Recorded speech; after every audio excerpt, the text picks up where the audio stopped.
What's going on, everyone? I'm just a typical, average American here today to react and learn about how to have a British Christmas. Christmas is here. Christmas is 12 days away. 12 days till Christmas, my goodness. Yeah, so I thought what better time to learn about some of the differences between Christmas in America versus Christmas in Britain. I know how Christmas is done here. Very magical, very beautiful time of year. And one of the major things about holidays in general and Christmas in particular is there's a lot of traditions involved and special little things you do and fun stuff with the kids and all sorts of things that you celebrate that goes with the holidays. So I'm hoping we're going to touch on a couple of that stuff here in this video. And this just gives me some insight to maybe some of the cool ways that Britain celebrates Christmas that's different than America. So let's take a look. Burning letters to Father Christmas, setting off explosives at the dinner table. These may seem crazy to you, but they're perfectly normal behavior at a British Christmas. What? What was that first word? Did she say burning? Like lighting on fire? Burning letters? Burning letters to Father Christmas, setting off explosives at the dinner table. These may seem crazy to you, but they're perfectly normal behavior at a British Christmas. You know, this is not what I was expecting, but Christmas sounds, man, exciting in Britain. I don't know what to say. Or as we sometimes call it, Crimbo. Here are 10 Christmas traditions that never made it to America. What? Crimbo? Here are 10 at a British Christmas, or as we sometimes call it, Crimbo. Man, that is such a subtle... Can I turn on closed captioning? Crimbo? Is there a B in there? Crimbo? Okay. Letters to Father Christmas. In America, kids write letters to Santa and put them in the mailbox, but in England, we toss them straight in the fire. We're not trying to make children cry. Burning the letters sends them directly to the North Pole, where Santa can read your Christmas wishes in the smoke. Oh, right. Of course. Yes, that's definitely what that means. Writing letters to Santa, I don't think I ever actually really did that. It's certainly not unheard of. Kids write letters to Santa. Very cute and all that. You know, one way to not make it cute here would be to chuck their beautiful little letter into fire and burn it. That would not go over well here. That's cool though. Like there's like a magical lore element here where it gets sent to Santa through the fireplace. I mean, he comes down through the fireplace. Okay. All right. Yes, it may seem a little weird, but it does save on postage. Hanging stockings. American children traditionally hang stockings around the fireplace for Santa to fill with presents, but in the UK, we hang stockings around the bed. Being surrounded by presents is a great way to wake up on Christmas morning, and a great way to let Father Christmas, a total stranger who's been watching you all year, get really close to your sleeping body. Sweet dreams! Oh my gosh. Wait. So the stockings are by the bed. Yeah, wait. Santa's supposed to very quietly and sneakily put little gifts in the stockings, and that's easy to do when they're by the fireplace, they're in the living room, by the tree. If the stockings are on your bed, Santa has to sneak into your bedroom to do it? Doesn't that scare kids? That would scare me. Thinking that some strange mystical snow guy with a hat, even if it is Santa, maybe it would excite little kids, like, oh, that's fun. But also it's a stranger sneaking into your bedroom. But, and that also just makes it tougher for parents if they need to be Santa's little helper, let's say, sneak into their kid's room and put all the presents in there. That's just makes it tougher, like a real, like, secret agent act at that point. Who's been watching you all year, get really close to your sleeping body. Sweet dreams! Also, instead of leaving out milk and cookies for Father Christmas, we leave him brandy and a mince pie because he is a grown-up. What? Oh my... I was not expecting there to be so many little details like this. This is actually pretty funny. Not milk and cookies, brandy. For Christmas, we leave him brandy and a mince pie because Okay, and a mince pie. That's quite British. The brandy is just funny to me because it's so it's so not like milk and cookies, very innocent. he is a grown-up. Christmas crackers. A cracker may not seem like the most festive thing to serve on Christmas dinner, but these are not the type of crackers that you put cheese on. A Christmas cracker is a brightly decorated cardboard tube filled with fun prizes. When grabbed and pulled apart, a tiny explosive inside makes a loud cracking noise.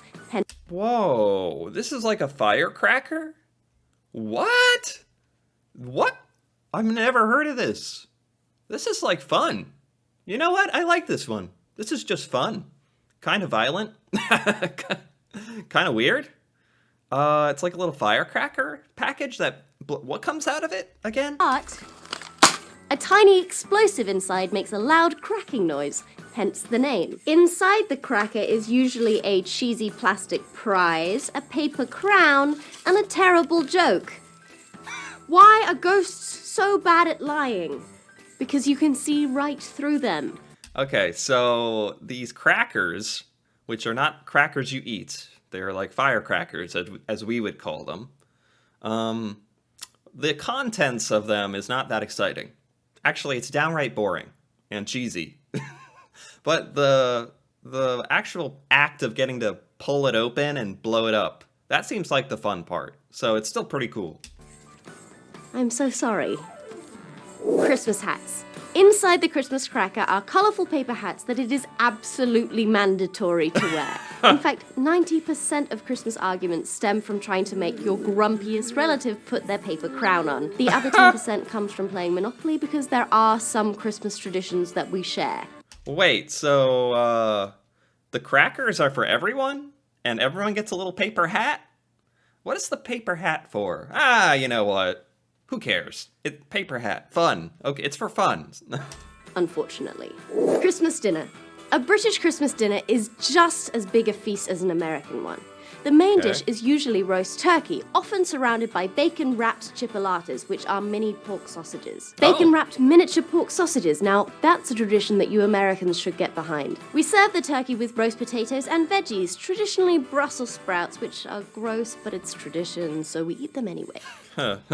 Yeah, so far this is reminding me of like an American Christmas, like a proper like dinner, turkey, a lot like Thanksgiving that Americans have. Yeah, this like the first thing in the list that is like normal. My gosh. We have gravy to smother everything in, and something called bread sauce, which isn't a sauce to put on bread, but a sauce that's thickened with bread, which looks a little lumpy but tastes delicious. Okay. Then we eat until we can't move and watch telly until we pass out. Okay. Sound familiar? Yeah. Christmas pudding. Americans love to have their pumpkin and pecan pies for Christmas dessert. Sure. But in the UK, we have Christmas pudding. This is a Wait, what? Why is it a solid? If it's pudding, why is it... What is this? This is no pudding I've ever seen. I've never seen a pudding that was like a solid and not in a bowl. And, okay. is a very dense boiled cake flavored with dried fruit and spices. Oh. It's then soaked in alcohol, aged for several months, boiled again, soaked in alcohol again, and then Oh. set on fire. Come to Oh. a British Christmas, we soak everything in alcohol and then light it on fire. The Royal Christmas Wait, can you just buy this from the store or something? It's not like every British family is creating this pudding cake months in advance, right? That'd be like impressive. message. We soak everything in alcohol and then light it on fire. The Royal Christmas Message.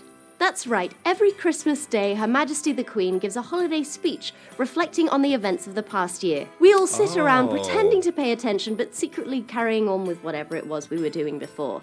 Oh, so this will be the first year that King Charles gives the, like, Christmas holiday address? That should be, kind of interesting. Think of it as the State of the Union but with much more gold. Boxing Day. Boxing Day is the day after Christmas Day. Its origins are debatable. Some say that it's a day when workers would receive a box of gifts from their bosses. The day after Christmas Day. There's a holiday after Christmas Day? Boxing Day. I've never heard of this. Are debatable. Some say that it's a day when workers would receive a box of gifts from their bosses. Others say that it's a day when people would box up gifts for the poor. But the main thing that happens on Boxing Day nowadays is shopping. It's kind of like our Black Friday, only nobody gets trampled to death. Right. Actually, most people... So this is like Black Friday. Except now in America, Black Friday is like... not so much getting trampled to death, but spastically and compulsively purchasing things online on Amazon all day and having it delivered to the comfort of your house while you do nothing. That's more what it's like now. But we definitely don't have a Boxing Day. So this is a new one to me. Interesting. Pantomime. Every year around the Christmas halls, pretty much every theatre in the country puts on a pantomime. These are plays for kids based on fairy tales such as Cinderella and Aladdin, involving a lot of high camp, cross-dressing, and audience interaction. They're normally starring jaded celebrities, so if the idea of seeing David Hasselhoff in a dress excites you, you should definitely check one out. Wait, these aren't...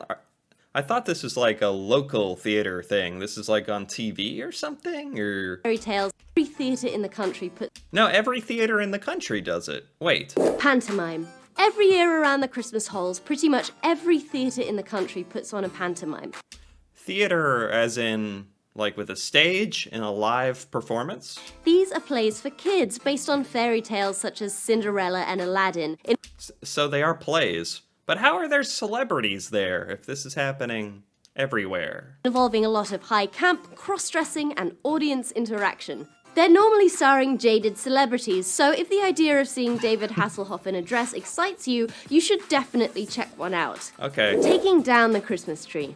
We Brits believe that the Christmas tree and decorations should be taken down within 12 days of Christmas, otherwise you'll have bad luck for the rest of the year. Wow. This is like totally not a thing in the United States. As a matter of fact, it's a running joke how long people are lazy and are lazy enough to just let their decorations sit out forever. It's kind of funny. But with this, with like the bad luck, like superstitious, oh, you only have 12 days to get your stuff down, that actually like lights a fire under your butt and gets you to do it. So I actually like this one too. Here, this is maybe a tradition that Americans should consider adopting. I've certainly seen people keep their old, brown, dry, withered Christmas trees until almost the 4th of July. Yeah, true. Those are some of the major differences between British and American Christmases. Thanks for watching, subscribe for more episodes, and let us know in the comments what you think is the most important part of a proper British Christmas. Wow. Happy Crimbo! Crimbo. Crimbo. Happy Crimbo. Gosh, it's like I am shocked how almost this entire list was strange to me, as in I'd never heard of any of this. And it all was like totally unlike anything we do in the United States. I almost feel like I'm getting pranked or something. Let's look at the comments here.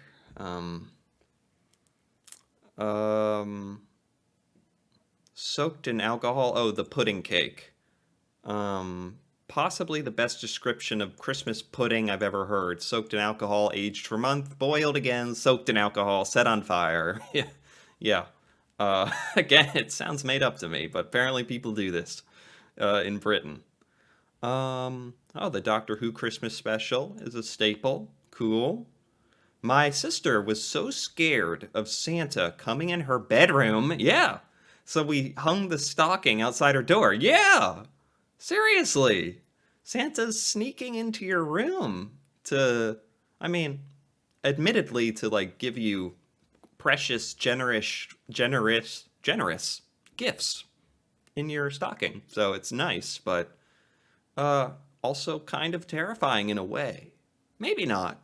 maybe that's just what you think when you've never thought about it before. Um, come to British Christmas, we soak everything in alcohol and light it on fire. Right. That reminds me about the crackers. Those crackers, like, there are so many little things. The crackers, the paper hat, the pudding that's not pudding. It's a weird cake that you light on fire. What else was there? The plays, the bad luck of taking down your Christmas tree, Boxing Day. What on earth? Okay, the stockings. Yeah, of course, the stockings in your room. This was actually a lot of fun. This was really interesting to me. I had no idea there were so many such a high number of random fun things that Brits do for Christmas. It actually sounds pretty cool. I'm being a little it's not normal to me as an American, hearing it for the first time. But I don't mean to make it sound dumb or something. It actually sounds pretty fun. Like, these are all super unique things, different ways of doing some of the stuff. So it's actually quite interesting. A couple things here, honestly, that the United States should do. Like, really, those crackers? It's pretty cool. This stuff is pretty cool. I enjoyed this. Anyway, if you enjoyed this, feel free to give this video a like or leave a comment. And if you're interested in more videos like this, me reacting to Britain, British culture, things in Britain that I've never seen before, feel free to subscribe for more. And until then, thanks for watching, and see you next time.